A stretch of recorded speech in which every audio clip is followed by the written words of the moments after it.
There you go. Hey. Annoying as it may be to some to open the show with just laughter, I think we're doing it again. Indeed. Here we are. Yeah. My buddy Dennis. It's yo, baby. It's been baby. only a week this time. Only a week. So like I know. not that much has happened. We've been not only sporadic, but only occasional. Sporadically occasional. Yes. That's our. So I got to tell you, just to blurt out, I told you the entertainment desk was returning. Yes. And I didn't know why at the time. I just knew that something was out there. Yep. So I found the Michael Fassbender series called The Agency, which includes Jeffrey Wright and Richard Gere. And Gere? Yes, or Gere. I call him Gere. He prefers Gere, probably. I don't know. Whatever. Remember, he had a hamster up his ass once, but I don't know whatever happened to that. But it's talk about a rumor. It's outstanding. Okay. TV thriller. It's a thriller. Yes. Yeah. And it's 2024? contagious, and it's actually surprisingly humorous and strikingly in one episode, but also the banter reminds me of Sorensen, who wrote like is it Sorensen or Sorkinson? Who was Aaron the Sorkin. screenplay? Sorkin. What, Sorkin? Sorkin. Yeah, him. I guess you're saying That type of banter that people are literally right. kind of sometimes talking over each other, because that's what people do. Produced by George Clooney. Huh. But it's also produced by Fassbender, I believe, Yes, co-producer or executive producer. But he's outstanding in everything he's in. I've never seen him in a role that I didn't think he was just outstanding. Yeah, he's a pretty winning fellow, I would say. And there's something about a couple of his characters, when he played the robot, the android, for that one show. What would it be? The Sigourney Weaver Aliens reboot that by a different name. The Plagorius or the whatever it was, but anyway, he played a man-made person, far in the future, obviously, but it was striking when he was barefoot. Alien Covenant. Is that what he was in? He was in a movie called Alien: Covenant in 2017. So that's if you're saying Sigourney Weaver or Alien, then yes. What was striking to me was his bare feet, and in this movie, he's also barefoot a couple of times, and it's interesting. That must be really sexy for you. Well, the man's got some toes. 10 good ones. I mean, he There's 10 reasons why I like his feet. I mean, he's a fast bender, right? He binds quickly, apparently. Yeah. He used to work at a publishing firm. That's how I got his name. I said, man, that guy's a fast binder. Whew. Bender. Look at him go. Bender. He's... Like... What? He's a fast bender. He bends things Close. like this Close. Analogy. Although he was in that strange movie that was based on the Cormac McCarthy novel.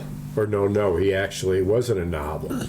He wrote the screenplay as a screenplay, not he didn't adapt something he wrote, and it starred him as a lawyer who you never knew his name. He was only referred to or went by counselor, and he was a counselor to a drug lord, and the drug lord was played by Xavier Bardem. Javier Bardem. You're talking about No Time for Old Men? Yes, but the movie that I'm speaking of was not that. He was he was a drug lord in this one. I didn't want to bring it up yet, but I've started rereading a Cormac McCarthy novel. You are? Which one? Blood Meridian. Really? Yes. Yeah, good luck with that. Yeah, so I'm through like chapter 3 or whatever, and like what? Like what the fuck? What are we talking about here? No, but it is beautiful prose, like for sure, and it is Old West, bar fights, people getting killed at a moment's notice because someone looked at you wrong, sort of a. Don't you wish you could do that today?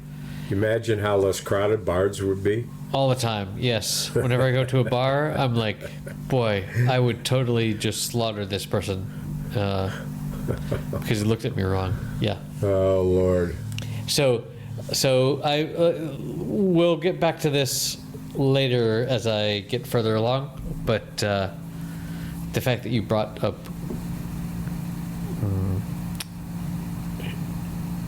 Mr. McCarthy, it's impressive. So I thought I should say something. Well, I just back to the show. I recommend it highly. It has a really unusual plot for for this type of thriller, which is CIA agency, the agency. Right. And we've seen so many of them. The Bourne Chronicles, for example. They get very repetitive. Some of the best done.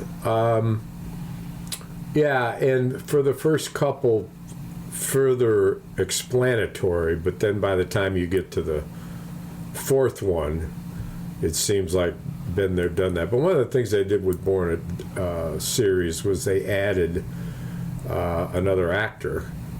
So there were two, A-type power figures. Right. What's his Yeah, ass? but that Jeremy also Renner. gets old.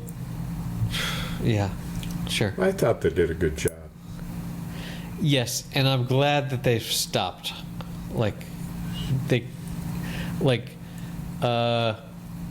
So my news for the weekend was that having watched Die Hard 1 and Die Hard 2, we watched Die Hard 3 with a vengeance. I did. You got to. I'm sorry. I'm going to turn my sound up a little bit. You what? Okay. Having previously watched Die Hard and Die Hard 2. Oh, yes. We watched Die Hard 3 with a vengeance, which is the third one, which is the one that I best remember with Jeremy Irons is the evil German, and they're robbing gold from the Federal Reserve in New York City, and there's all these dump trucks involved, and but it's John McClane, our hero, gets sent out to Harlem, where like, in order, the story goes that the evil villain here is the brother of the guy that Hans Gruber that he killed in the first one, and so he has to go and do all of these little challenges that the evil guy tells him to do, which is basically just a way to like occupy the NYPD while he's like robbing the place. Yeah, right. Which is which is him, clever. keep him on a string. Jeremy Irons is delicious as a bad guy. He's just yes, he is, and he just eats the screen up. And he and Samuel L. Jackson were exactly my age when they shot this film, which is kind of wild but cool. And what did Jackson play? Jackson was this random shopkeeper in Harlem, where the first thing that McClane had to do was to go and stand in Harlem with this sandwich board on him that said, "I hate the N-word," which we can't even say anymore. And Samuel L. Jackson has is this shop owner nearby who comes out and is like, "What the fuck are you doing here? Like, you're gonna get killed. What are you doing?" And Bruce Willis is like, I'm like, "You remember that you saw the news about that bomb downtown? Like, I'm here to like prevent other bombs and etc. And I have to do this." And it's Bruce Willis, McClane saying that. Yes. Jeez. And so I don't remember that. And so like Samuel L. Jackson like defends him against the other folks in Harlem that are just willing to just kill him. And so he gets taken into the police station, but then like he gets noticed by the evil Jeremy Irons guy, and so he's like, "Oh, you and the Good Samaritan that saved you, you have to do all these things for me now." And one of the things that I distinctly remembered that I walked my kids through before we watched the movie was this classic math problem of you've got let's see how you do on this. You've got a 5 and a 3 gallon jug. You got a 5 what? A 5 gallon jug. Yep. And a 3 gallon jug. Yep. And gallon, liter, or whatever. And you have to, and an infinite source of water. You're by a fountain. How do you get a jug that has exactly 4 gallons in it? How do you get a jug? How do you measure exactly 4 gallons of water? Having a 5 and a 3. Oh, how do you get exactly 4? Because they're right. not You can't marked. just eyeball it. It has to be They're exactly. not marked. Right. Right. They're just marked. They're either full or they're not Yeah, full. right. Let's And see. Let me think about this. So you there are have various ways to do it. you you go have you have a what? A 3 gallon and a 5 gallon. 5 and 3. Yeah. You work on that. Well, the first response is, why do I want to know this? Because a bomb is going to go off in a school full of children if you don't get it right.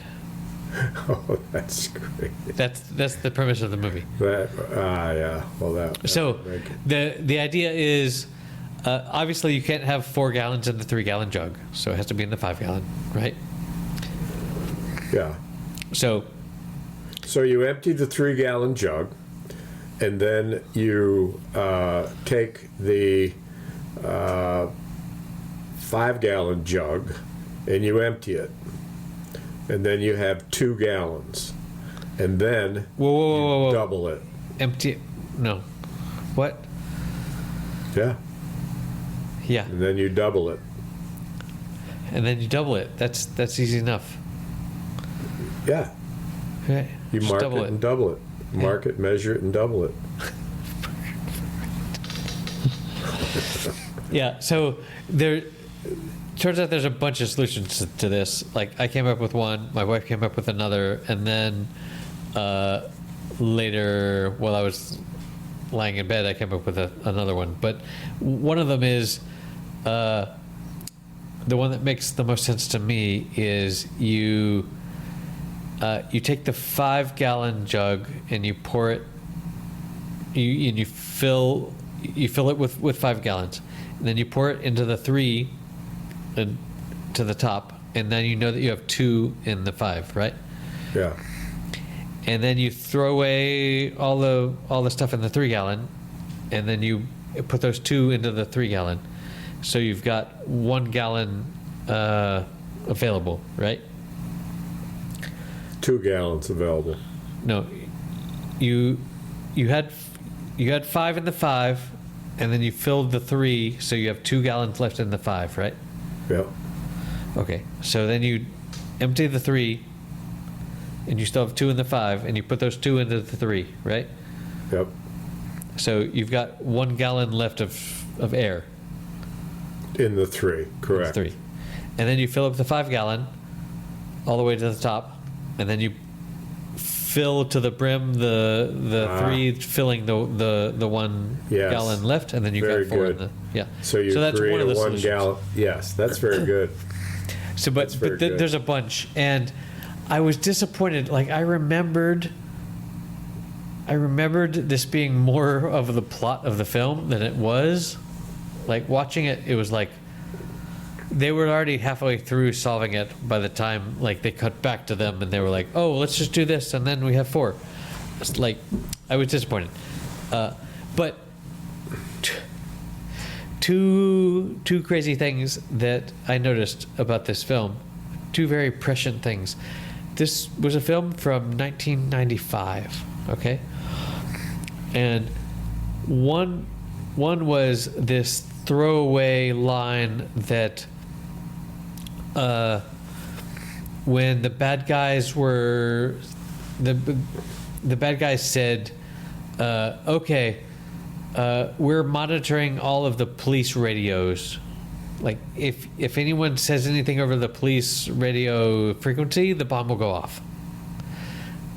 So the police had to route everything through phone calls, and the lady that's managing the police phone center was like, "What? This is crazy." And at one point she says, as a throwaway line, like, "Oh yeah, right, and I'm gonna marry Donald Trump." And I was like, really? That was actually in the movie. Like, He was. they said that in 1995 as like, oh, this crazy, imaginative, like, ideal husband, I guess, is what they were going for. But, and then later, Rich, anyway. later, they were like, what's 21 out of 42? And 42 was really important because Bill Clinton was the 42nd president or whatever, which I think is probably correct. And someone made a joke about, oh well, Hillary is going to be the 40 next president or whatever. Yeah. But like, in this movie, they joked about Donald Trump being a crazy rich guy and Hillary being presidential material. And it was just like, damn, in 1995. Yeah, and this happened. And this happened 2014. 15 years later, right? Yeah. Like, crazy. Yeah. Well, that's fun anyway, fun to note. That was a thing that I noticed looking back in time. But anyway, it's an okay movie. Like the others. Well, so I was just fascinatingly lucky, I thought, because across my HBO screen guide TV Guide comes the new Joker movie, which I hadn't seen. And I thought, well, this is controversial. There's a new Joker movie? I can't wait to see it. Streaming, it did terrible at the box office. Okay. And it opens up with a fucking cartoon about the Joker that lasts like 5 minutes. One notable director, cinema expert, critic, and I don't know his name, but I can't remember his name. But he said, and I couldn't believe it. He said, I left after 15 minutes, and then when I came back, I got up and left again. And wow. I wondered why, and I realized about halfway through this laborious cartoon that I wanted to shut it off. I thought this is absurd. Then come to find out, something I also didn't understand was that this dude had said, and I didn't know this, he said whoever decided to make that a musical should have his head examined, something like that. What? And that made no sense. Joker to me. musical? Come to find out, And also, after the it's a cartoon. It's based on a comic, like comics are drawn. Cartoons are drawn. It's a comic character, sure. Yeah. With a storyline Sure. that's kind of thin, and everything since then is embellished it by way of background and future and whatever happened and Sure. 10 years later, etc., etc. But you find the Joker in, as we knew already, an insane asylum. And we know from the trailer that that's where he sees Lady Gaga's character, who is in the same joint. And the only thing we know from the trailer is that she looks at him, and she's very disheveled. Looks very, very, very different from what you would expect. And she slowly but surely puts her fingers to her head like it's a gun, and she shoots herself and goes, and it gets a smile out of him. Well, this is what we know going into the movie. So I'm fascinated. What do they mean a musical? Come to find out, he breaks into a song in the mental institution in the room with all the patients, and it obviously is a demented glimpse into his head, because once it's over, he's standing in the same position he did when this image came forth, and you know that it never really happened. It's one of those movies. But here's the thing. It wasn't just a glimpse into a song. It wasn't just, it was the full song. It was choreographed. It was, and I was looking at it and I said, as stunned as I am to see this actor sing this way in this movie, well, I thought, all right, well, maybe that's why it's a musical. But the next time there's a scene with him and Gaga's character, they're doing a duet, and they're dancing and they're singing, and what? I shut it off. I just wasn't. There was no chemistry. There was no. It made no sense. Like the movie La La Land, which was a musical that I don't know if you saw it. Did you see it? That is. I was just talking to my daughter, I guess, about how musicals are no longer seen as like great cinema, and the last time I remember a musical being like Best Picture nominated, and of course that was a famous one where they fucked up with the envelope, but like La La Land was the last musical that was like really appreciated. Well, and before that, it was Johnny Depp's starring role as the killer barber, the turn of the century. He played a barber. Great. The actress who's often in Burton. It was Edward Burton. Scissorhands? Yes. No. Maybe much more recent than that. The barber of something. Anyway, he. That was a musical? He killed people and took their blood and shit. It was a musical. Now, the woman, I'm so sorry that can't remember shit, but the woman who's often in Burton films, who was playing. Yes. What's her name? She's the one in Fight Club. Yes. She is Helena Bonham Carter. Yes. She was in a movie with. Okay. So she plays the major female role of, I think it's his wife, but might be his mistress. But anyway, it is so perfectly set in the 1800s. With the grime and the dirt of it. It reminds me of, even though this movie was in the future, if you remember the griminess of the Martin Scorsese movie Gangs of New York. Yes. That realistic griminess was in display. Okay. Huh. Yeah.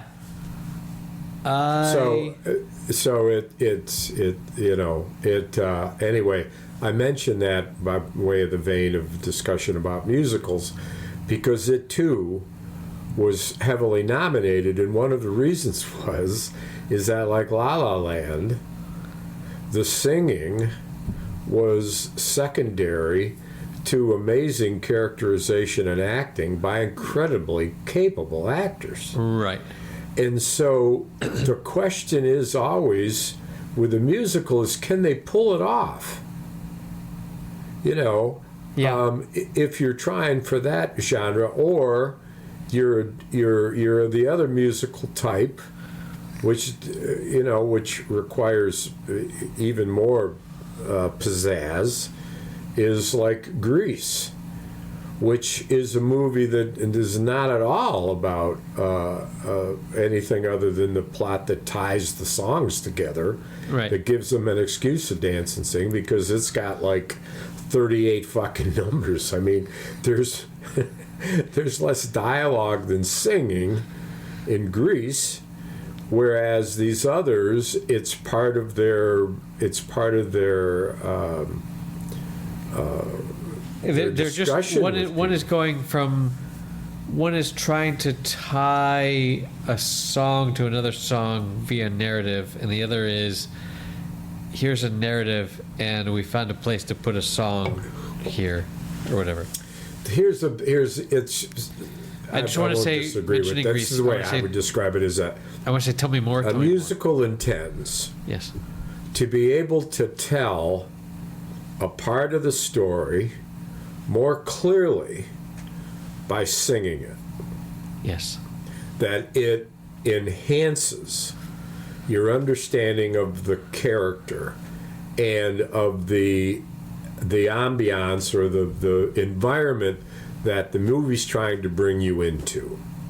Whether it's a frolic like Grease or Mary Poppins or whatever, or if it is in fact like what we're discussing here is drama.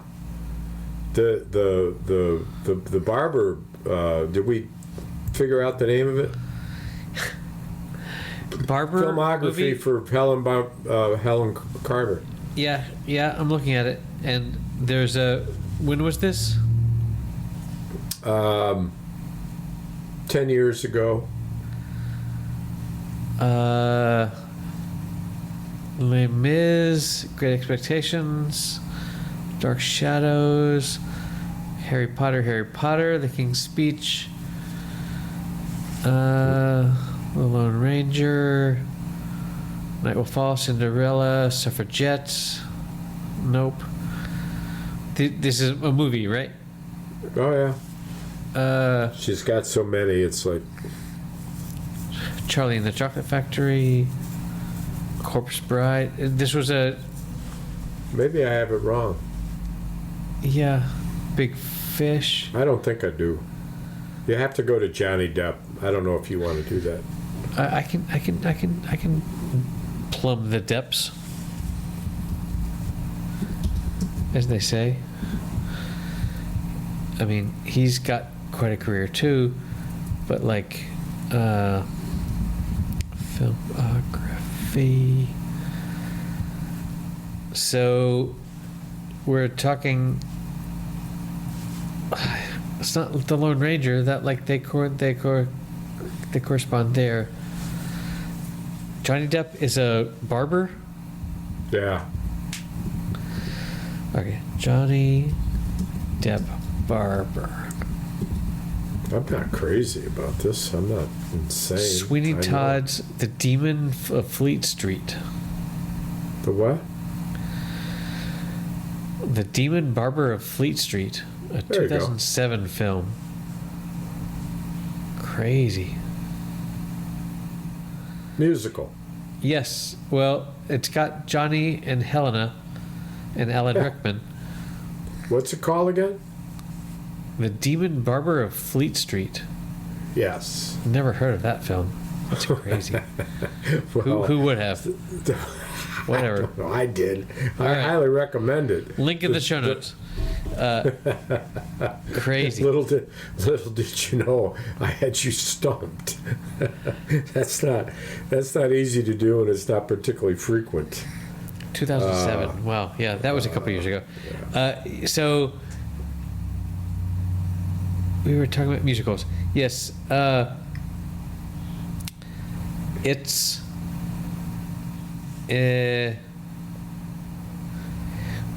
Boy, Grease. Like I showed Grease to my kids because I was like, this is a fun romp that we see. Is like common cultural knowledge, and All sexual. it is all about sex and about getting laid. Like it's just teenage angst about getting laid, and like they have these jokes about condoms and stuff, and I was just like, whoa. I remember this. It's like I remember watching Cheers with my parents when I was just a young lad, and thinking, oh, Cheers is kind of funny. But then seeing Cheers as a grown-up, it's just like, oh yeah, they were talking about sex all the time. Like, none of the jokes were not about sex. Like, And was it Stockard Channing, who was the who played the dark-haired slut of the bunch? who? Stockard Channing? Stockard Channing in Grease. Grease. We're going back to Grease. Stockard Channing. Wow, that's actually someone's name. Yes. She was Rizzo. Rizzo, yeah. Yes. Yes, she was awfully cute She in was Grease. over-sexualized. Yes. Do you want to guess how old she is? Is now Is. 84. She's 80. Only. 1944. So, there you go. There you go. There you go. Wherever you go, there you are. Yeah. So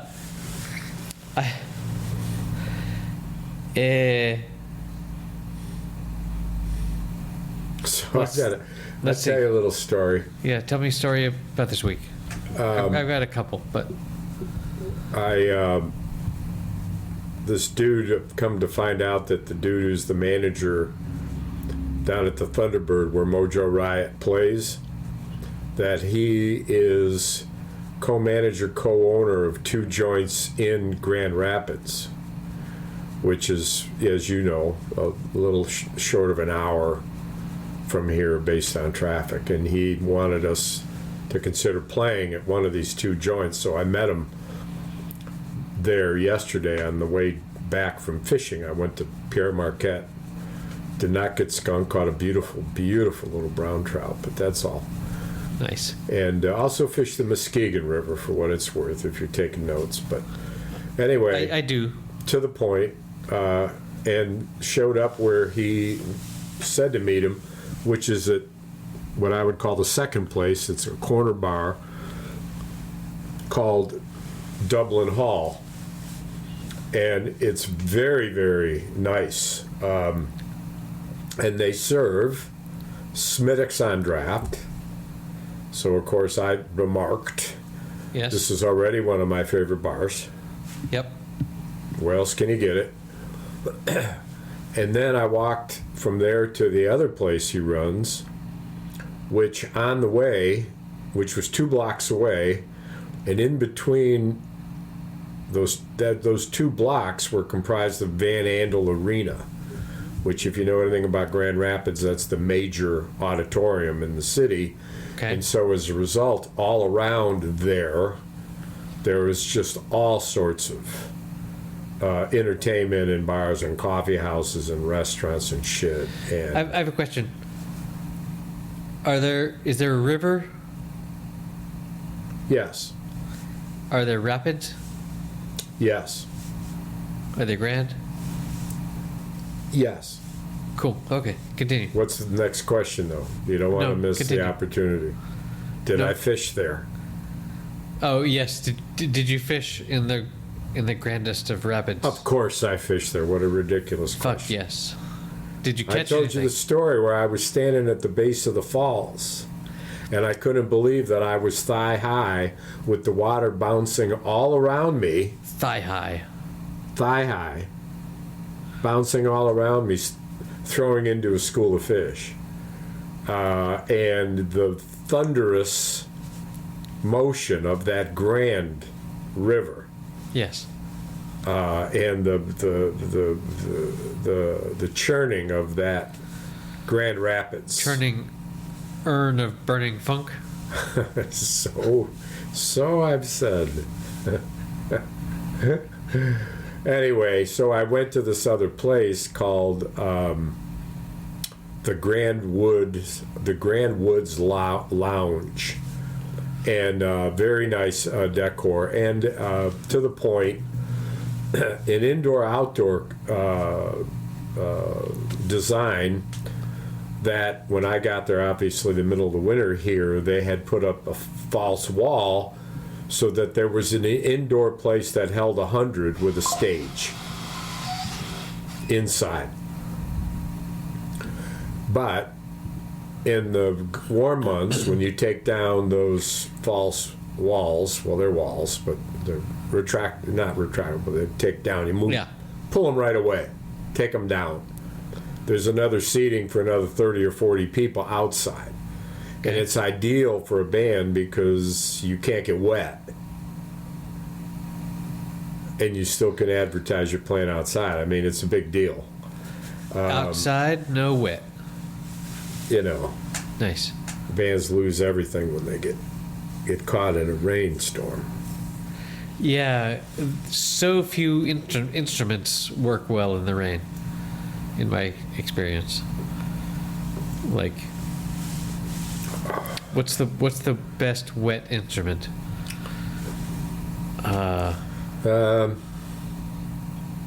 Drums, I guess, sort of still work, but The drums, yeah, the bongos, I mean, well, bongos are drums. the harmonica, huh? Oh, you said instruments. I'm sorry. Yeah. No, I just learned today that the harmonica was the first musical instrument played in space. Harmonica was? Yeah, they smuggled a harmonica into space and played it badly. What'd they play? America the Beautiful or some Yeah, corny shit. it was apparently it was a bad performance because it wasn't like I can blow on a harmonica, but it's not the same as someone that actually knows how to play it. But anyway, it was one of the astronauts like smuggled it into space. Well, that's a fun fact. Yeah, That's fascinating. isn't We it? should have something in the show notes. Yes, You know. I will link to It's it. probably a honer. It was a honer, Yeah. but the.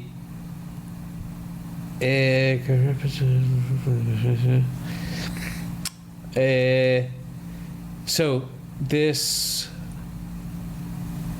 where was I going? This weekend, we had so my wife and I go to this ballroom / salsa dancing class every week on Tuesdays actually. So it makes it so that I'm not that well rested for our Wednesday recordings. You're the- not what? Well rested? Well rested, yes. But this weekend we had the salsa dancing teacher had a Christmas party, like at a local hotel where we rented out the whole like ballroom area, and we had to be there at like 8 p.m. on Saturday night, and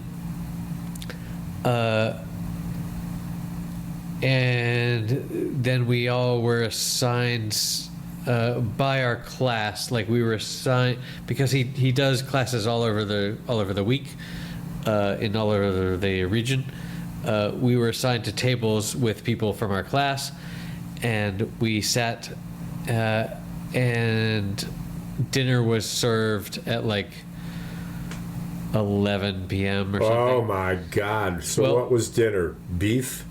No, so you either had fish or a steak, or I think beef cheeks was what I had. You had what? Beef cheeks. Beef cheeks. Cheeks. Really? That's some of the best part of the cow. I never knew that. That's we've certainly covered one this. of the best parts of a fish. True, but I never, true. I never But heard the of cow a too. cow. Yeah, cheeks. Yes. There's. Did you ever grab a cow and get your own? I mean, with a big long sharp knife and dig out his cheeks and cook them up yourself? I have not. You haven't? I have not. I have not cut a cow's face. I thought you. I had actually heard you had cut a cow's face.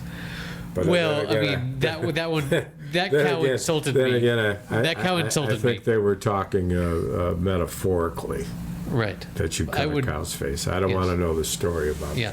that. But I asked because but I anyway, have in fact so- cut out a fish's cheeks and eaten them. Yes, fish And the- cheeks are amazing so, too. So this is a test. Now, back in a previous episode, Yeah. I told you about some fish cheeks. Yes. What was the fish that I cut the fish cheeks out in the story, and how long was it? How long was the cheek or the fish? The fish. Or and then to how big were the cheeks? Go ahead. I mean, you go on and You on don't about remember, do you? trout. So, but He was a trout. but They're also like the size of a dime. The cheeks. This was a 16-foot I was link gonna say- cod. 16-foot link cod. and the cheek was the size of a freaking oh Lord, let's see, what is that? Kill the Man with the Ball. It's a smaller than a soccer ball, but about yay big. Yeah. And softball. around, and then a good 2.5 inches thick. Okay. So and it is nothing, of course, as you know from eating cheeks, nothing but pure protein. Yeah. And so I made 2 cakes that big. I told you the story. I'm telling it again. But we here it's common to have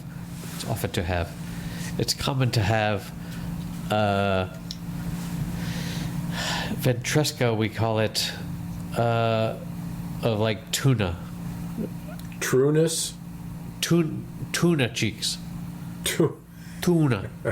I thought you were going philosophical there, and we're talking about trueness. Like, No, I mean, you know, look, I love to kiss the cheeks of trueness. In truth. But yes. I got a local beer here tonight. This is FYI, this is a Shorts Brewing, simply called Locals Amber. Locals Amber? Excellent. I bought a case of it. Okay. Shout out. Shout out to Locals Amber. Where the hell were we? Oh, yes. So we were out and on Saturday night and ended up just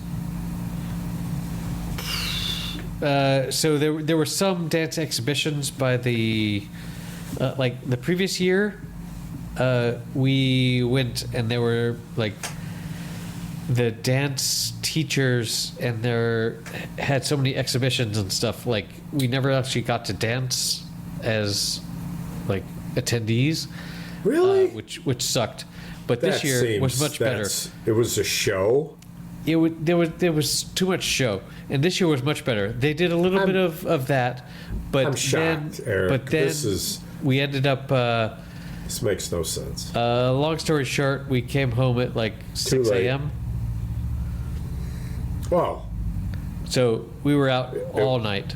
So if you weren't dancing, what the fuck were you doing? No, we were this year. This year we were. So what did I lose? 2 years ago there was no dancing. Last year there was less of us dancing, and more of us watching, which sucked. But this year they cut a lot of that out, and we got to there dance. till 6 a.m. Dance the night away. That was amazing. So to speak. Which is kind of wild because then like you get up at 11 on Sunday, and like I looked at my watch and like I had closed all of my movement rings, like on the Apple Watch. Like it said, "Oh, you've done all the movement that you need to do today," because I had done it like from midnight to 6 a.m. And then that was the afternoon that we watched the Die Hard movie. But it was just it's great, and also like I'm still sort of feeling it, like even on Wednesday, like it's like, oh, this was Saturday. Yeah, that was Saturday. All-nighter, yeah. Saturday night I don't know. Sunday morning. I don't know when the last time I did an all-nighter was. It's been a long while. It's rough, but you know we were having a good time, and we took a nap the afternoon before and then the afternoon after. But whatever. So it goes. Yeah, I'm a nap guy. I think I took 2 naps today. First one I didn't sleep. Second one I did. Yeah, I had a day like, so I went fishing yesterday. Right. You know, which is a drive, and I walked the stream, typical, but it was cold, so I got there. Walk the stream. 36 degrees. By the time I walked down to the river and up a bit, it was 38, so I could pretty much fish without my gloves on. So I'm tired. I lost your vocals out. Buddy. God damn it. So today we had a max temperature of, in Fahrenheit, 68 degrees. Wow. It was like 20 degrees Celsius. Like We're like 34. Like crazy, unreasonably warm for this. Like we're near the solstice. God damn it! Yeah. It needs to be cold. We'll snow before it rains, and we had 10 inches of snow. We got hit. Actually, when we were in North Carolina, 10 inches, which was North Carolina was 14 degrees. It was colder there than it was here. But nonetheless, we got buried, and by the time we got back, all that snow was gone. In fact, I mulched my you front mentioned that beds. last episode. And I was hoping to get a warmer day. I'd mow the front yard again. I'd just love to make sure my grass comes in healthy in the Mow spring. in the winter? Yeah, so Mow problems. you don't want to do mow and mow.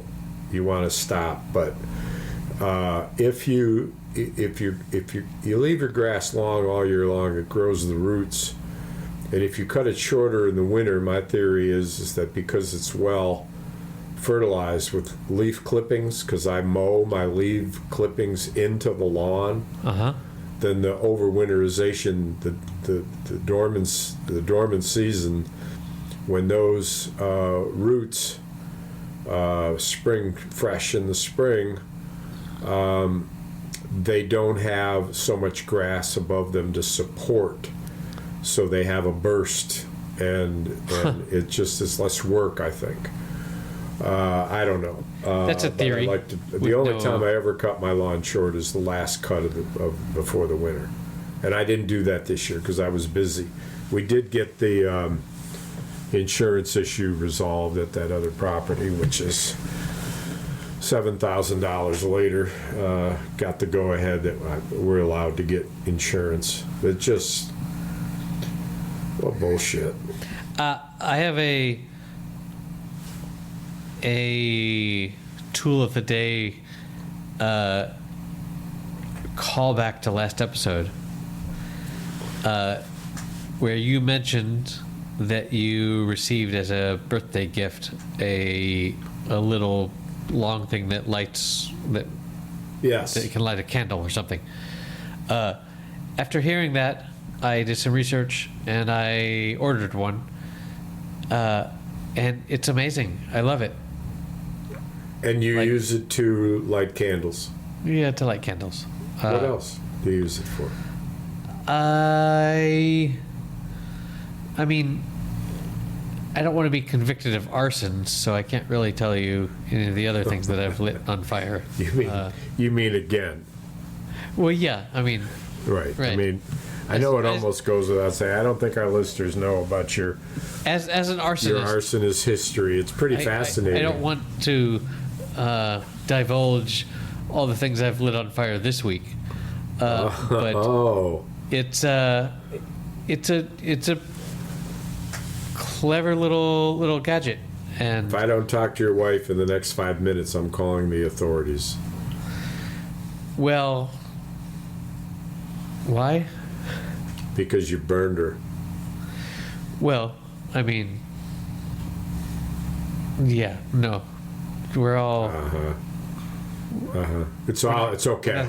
We're not that crispy yet. It's all okay. You're back to normal again. Yes. It had no lasting effect. But what a simple little, and if it cost $25, it wouldn't be worth it. But the fact that it costs $7 or whatever the darn thing costs is like, yeah, I would have this. I've got to play with it a little bit. I've got it over yonder in my container where I put all my electronics. But when I had it working, I thought it was pretty cool. In fact, my test was I lit a napkin in the kitchen. And of course, it caught immediate fire, and I was quickly opened the window so the fire alarm wouldn't go off. No, but it's and it's just simple, like high school physics voltage like product, but that you can, that now that we have battery technology, like the thing that makes this possible now is that we have battery technology that can fit into a thing.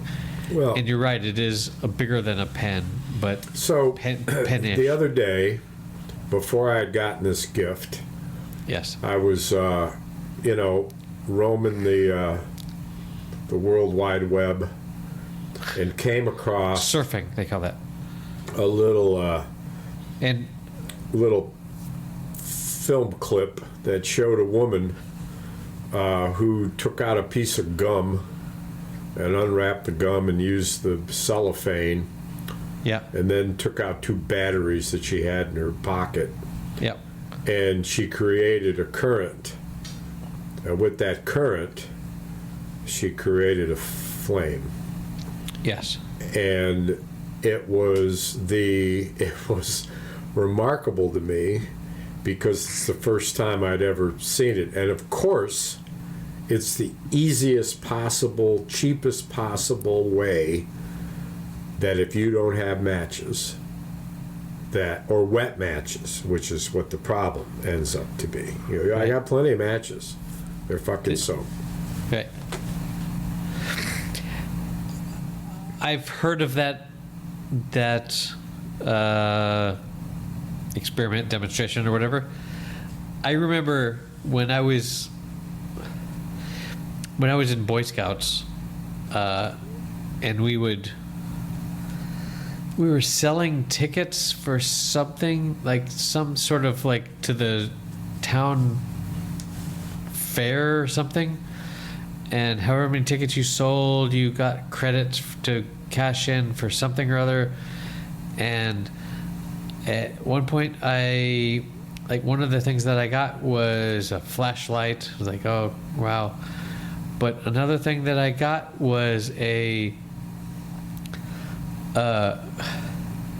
is for when you go out camping, a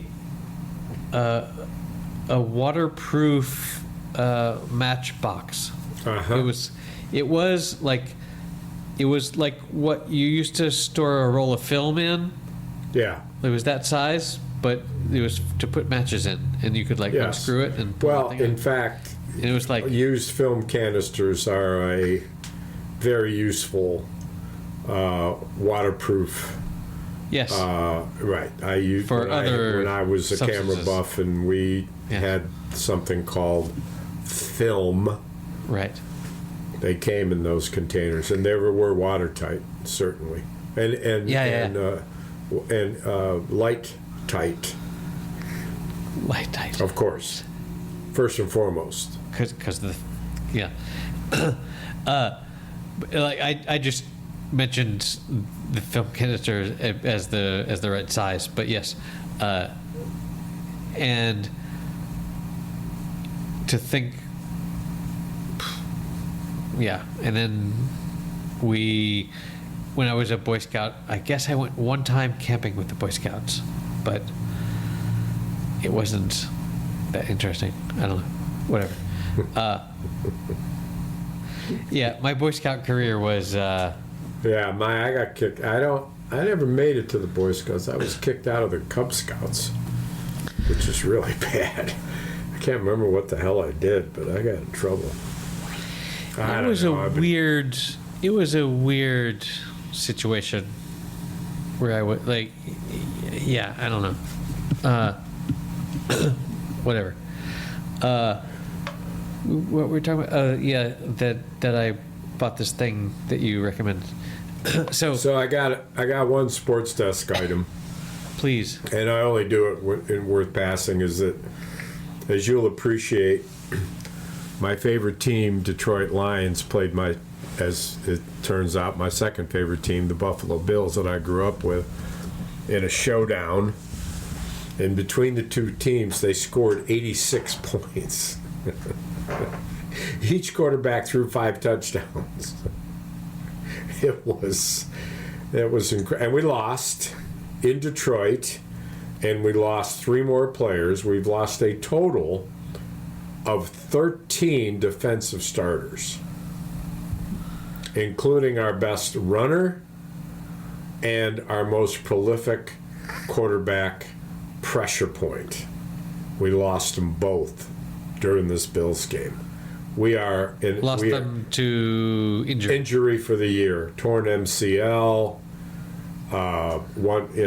2 weeks ago, our pass rusher got a damn broken arm. The best pass rusher in the league, Aiden Hutchinson, young sophomore from U of M, had his leg broken in 2 places. He's going to be back if we get to the Super Bowl. But anyway, there's a storyline with the Minnesota Vikings and the Packers. It's all very fascinating, but it's an event to mark.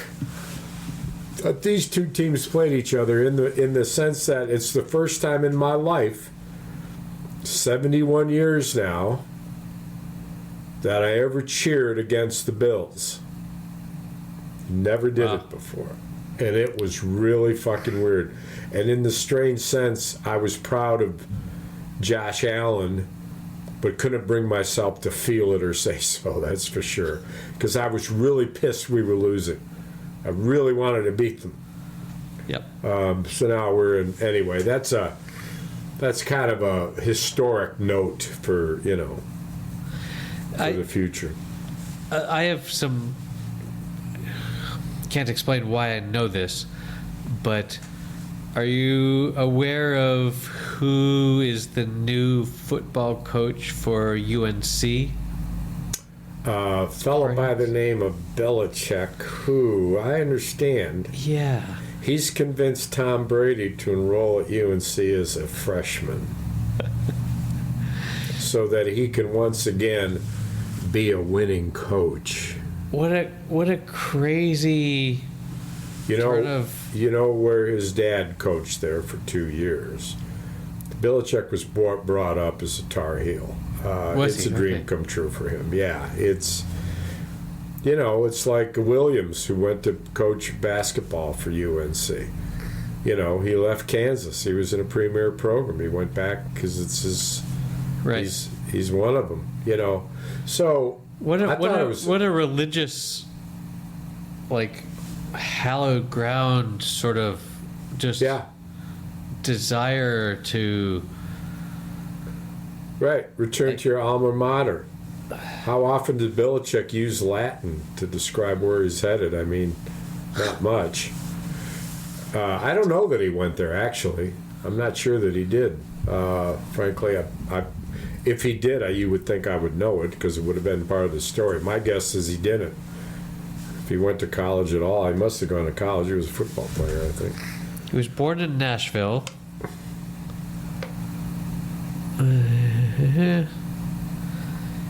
Raised in Annapolis, Maryland. Oh. His father was the assistant coach at the U.S. Naval Academy. High school. So he's a Navy man. Yeah. He played football and lacrosse, and later, in the latter being his favorite sport, he liked lacrosse better than football. He attended Wesleyan in Middletown, Connecticut. Yeah, well, that's far from NC. Well, I never liked the guy very much. Didn't like the Patriots very much. But got to give him kudos, of course, as you do. 5 Super Bowl rings is something. Yeah, and I'm actually pretty happy for him. I think it's good for the program. How it's so hard to decide like who deserves the credit? Like, is it the coach or is it the best? Is it the best player? Right. No, well, like there's some and so combination, obviously, but the way could I have coached Michael Jordan? no, of course not. and won? Of course not. So let's say that you're an expensive tool. Well, I am and an expensive tool. You're the best. Tell that to my boss. Short but sturdy. You are an expensive tool, and that tool is put in the hands of someone who doesn't exactly know how to use it. Right. Your expectation of excellence is diminished. Correct. And you may be the best tool there is, but the only way to describe a Michael Jordan when he's a freshman in college is in terms of his potential, because he was not a standout high school basketball player. Right. But anyway, that notwithstanding, it certainly, and the true answer is, of course, both, because the tools got to get sharper and better, and the amount of intelligence that's required is pretty astounding. Yeah, you can have the best coach, but if they have shitty players, then Well, and you find the most quarterbacks, since there's so few of them that make it, are the cream of the crop, and you may be stuck with one that's got more potential than actualized talent. I mean, you I don't know if you remember, Joey Harrington was a quarterback for the Lions way back when, and he was a college phenom back in the day, and just could not. It's a different game. It's much faster, and he was good, but he wasn't great. And he should have been. He was a first-round draft pick. wow. Brady was like a seventh-round draft pick. Really? Okay. There's this research, or not research, I'd say it's research. It's historic statistics about first-round draft pick quarterbacks and how many didn't make it. And still it persists. Huh. So anyway, not much. I was very disappointed by the whole thing. In fact, I almost didn't bring it up because it depresses me to talk about it. I have a tool story. Yes, that's how we started. Yes. After we spoke last, on I guess last Friday, I got up in the morning and I was gonna make my coffee, and I grabbed the little lever that turns on the tap in my kitchen, and the fucking lever came off, like all the way off, and like with water, like not going full, but there was some water coming out. And so like I tried to put it back on, and it wouldn't go back on. But I was able to reach underneath, and like there's another little thing you can twist to Turn off. turn it off. Basically, this past weekend we had an emergency where we had to go and purchase a new faucet for the sink. And we did that on Saturday morning. My wife and I looked at the local hardware store, and then went to another place where we had bought other stuff for our bathrooms and things. And we chose one, and we were expecting to pay like $150 or something, but it was only like $75. So it felt cheap, but fuck. And so we brought that home, and it fell on me to install it because You're I'm a man of the that's your house. job. It was funny when we were talking to the guy that was selling it to us. my wife was like, and so, how is this installed? And he immediately turned to me and was like, well, this man to man is how we install this. Did she react to that? No, she didn't, because she sort of assumed that it was she wasn't going to do anything about it. Because he was right. Yeah, but barely. Like, Because it could have been like, you going to do this or am I? Right? Well, yeah, exactly.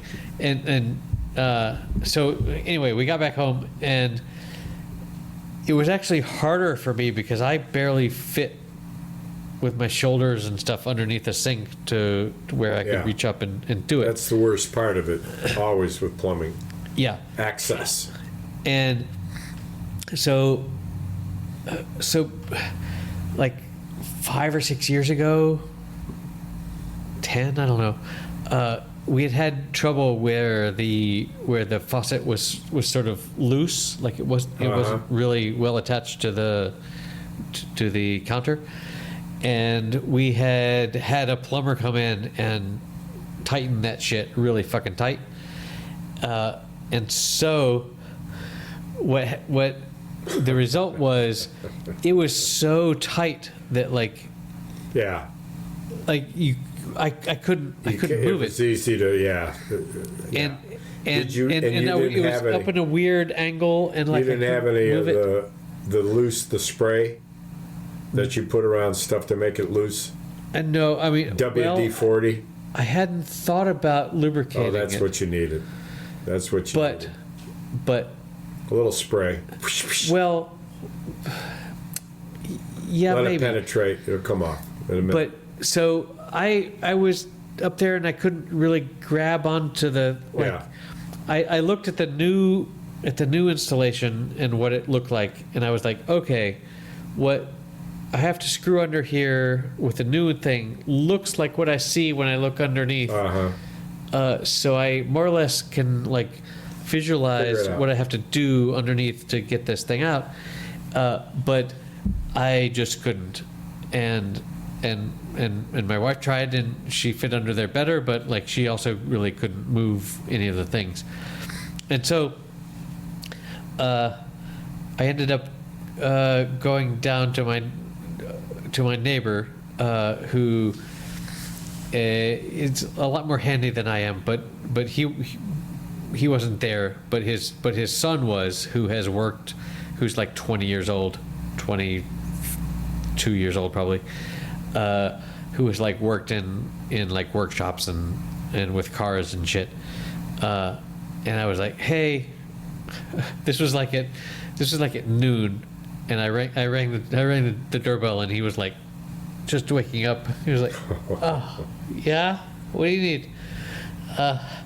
And so anyway, I said, look, when you can, after you've woken up a little bit, could you come up? Like we want to see if you can unscrew a thing. And so he came up, and turns out we needed to use a weird wrench that I've had in my toolkit forever that I've never ever used. So there's the one side of the wrench that looks like it's to grab onto something, but the other side of the wrench is a little hole where you can also fit like that will also grab onto something that's I don't know how to describe it, but does it lock when you put it around you squeeze the handle and it locks? No, it's not that.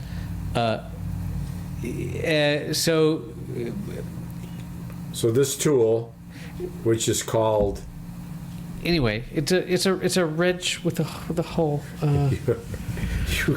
You can't have a tool today if you don't know the fucking name of it. So there's a. You can't even nominate something without. I mean, this has got to go to the committee. So on the one side, it's a wrench, but on the other side, there's a hole with sort of teeth on it. Come on. Aren't all wrenches like this? A hole with teeth on it that you can put over the top of something and Yes. it tightens down? Yeah. Yes. That. Whatever that is. Yeah. A wrench. It's a cinch wrench. But it doesn't change sizes. It just I had just had the one that was the right size. Anyway, Why did you have that in your toolbox? Was it for this purpose? no, you I have forgot, or- I've had a toolbox for 20 years that has like 8 different wrenches in it that I've never used. This is probably my favorite story I've heard in years. So And so anyway, but This- like I the feel like unnamed tool. I feel like I could have done this if I'd you realized had the that was tool. the right tool at the time, but I didn't until Right. this young Thus- strapping thus 22-year-old its was in my house. nomination. Its And- nomination in the no-name category. Well, and you know I'll what's figure out the name. For you know what's particularly great about this story is that it is the last story of our broadcast. I am this will put this episode, this story yes, will put this episode in the annals. ouch. No, I should say in the anus of, because it's singular, Yes, of our historic broadcast. It will. Anyway, It's- it was a success. In the end, he was able to loosen it, and then we installed the new one, and it worked. And so, is there a religious short. holiday for such a thing in Spain? Like the Feast of the Saint, sink fixer kind of carry around like Jesus, but not as a carpenter, but I as a mean, there plumber? should be going forward. Jesus as a plumber holiday? Huh? Jesus was a carpenter, first of all. If Jesus was here today, he'd be a plumber, not a carpenter. Well, that's where the No money work is. for not much work for carpenters as much as there are for plumbers. Plumbers make better money. I That's mean, what he'd be after. He'd want to make some money while he was here this time. he did baptize people. He what? I mean, baptism is all about plumbing, He right? charged for that. Dunk by the dunk. Dunk $2.50, double dunk $5, something like that. I don't know. You get a Dunkin' dunk Donuts. $2.50, double dunk $5. Not $5. Double dunk. $4. Double dunk. You get it. Hey, Dunk, triple dunk. Some of these guys, they wanted 8 or 9 dunks. You charge $10. Anything over 6 dunks, $10. well, I mean, his birthday's coming up, so I think we should. Yeah, that's quite a story. That's quite a story. Remember the spider monkeys? Were they in the manger? They were. First episode, baby. Episode 1. Was that their first appearance Episode in the 1. manger? Spider monkeys. That's when we were funny. That's a callback. Oh, so we did two Christmas songs for our Yes, show the other you night. mentioned One of them was that you were going to. How'd that go? Backdoor Santa, which Yeah. is bad on so many levels. Right? I mean, it's just screwing Christmas mothers on, and Santa only comes but once a year. It's terrible. But the other one was Run, Run, Rudolph by Chuck Berry. And what's fascinated me was, if you want to get a kick out of something, I do. look at who has covered Run, Run, Rudolph. And you tell me which version we might have used, but it's amazing. I started off with the Foo Fighters, which did it, and you can imagine the drums on that. Kelly Clarkson. What's that? There's a cover by Kelly Clarkson. Kelly Clarkson. Yeah, man, she rocked it. Yeah. Run, run, Rudolph, you know you are the mastermind. Run, run, Rudolph, Randolph can't be far behind. It's funny that Aerosmith? you would never know that the name Randolph the reindeer was in the lyrics. Run, run, Rudolph, Randolph can't be far behind. It's like, who the fuck Randolph? is Randolph?